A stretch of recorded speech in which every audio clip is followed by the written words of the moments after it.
Lots of people email me, but basically what they want is not so much OMAD as it's laid out, but they want a crash diet. They want something that's going to help them get results by a certain date. And I get a number of emails, a good number of emails from people who say things like, I have a family reunion next month, I want to look great.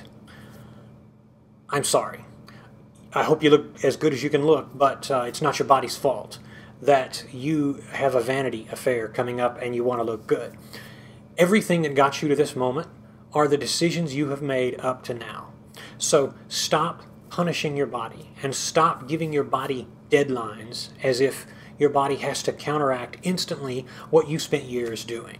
If you spent 8 years overweight, you will not drop all of that, odds are, in 3 months or 2 months. It will probably take you longer than that. It is unfair to go to your body and to beat it up and say, I'm going to torture you because you've enjoyed yourself for all of this time. But of course, that's the nature of karma, if you want to call it that. That's the nature of give and take. That's the positive and minus of the universe. I don't care what you call it or what framework you put around it, religious, non-religious. It all boils down to the same thing. You can't expect too much for too little or too little for too much. You can't offset the natural rhythm that life has. And so for those of you who are in a situation like this and you're looking for a quick solution, I'll tell you this. There are tons of people out there like Christian Bale. Christian Bale was in The Machinist. I think it was a 2002 movie where he played a guy with a massive sleep disorder and he had an identity crisis. You can watch the movie. It's actually a very complicated movie. It was, but for the most part, pretty good. Christian Bale lost 70 pounds. How did he lose the weight? He went on an apple and tuna diet where he would eat only 1 can of tuna per day and he would eat 1 apple per day. And then the rest of the time give himself water and coffee and just drink a lot of coffee. So his heart was racing, his kidneys were out of whack, and he admitted in a recent interview, Christian Bale did, that his kidneys and liver are messed up now, permanently, because of the shifting. He had to put all that weight back on for Batman Begins. So, horrible decision. The point is, if you want stuff like that, please don't associate me with it. Please don't associate OMAD with an eating disorder. Those are eating disorders, plain and simple. They're disasters. You can go on any starvation diet out there, just like some mentally disrupted college kid who has issues with bulimia and all. There's tons of people like that. I do not want to be associated with that in any way, because that's not what OMAD is about. OMAD is about taking back control, and more importantly, it's about balance. If you have been abusing your body for years, it will take some time to rectify the situation.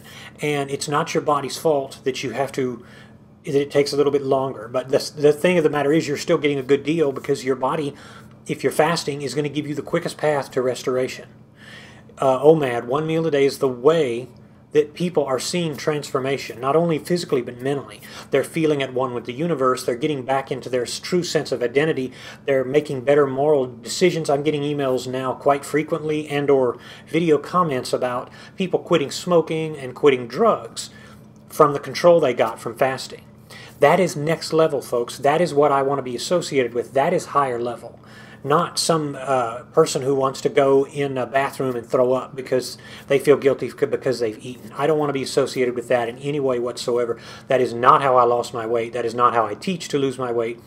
And for those who have asked, I do not in any way, shape, or form condone extremist, nonsense, obsessive ideologies that touch on weight loss but are really just about imbalance. Ultimately, what you're not chasing, you're not chasing fullness.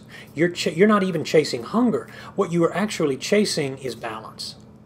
Because just to use a child's analogy, to walk across that balance beam, you have to have all those little muscles in control where you can walk across that balance beam. And we take it for granted. But life, the challenge with life is not one extreme or the other. You can go to either extreme. Some people do very easily. I was one of those people who went to one extreme. But thankfully, I was able to master myself and come back to the middle. What you need to do is come back to the middle. Don't spend one time on either extreme. So stop punishing your body.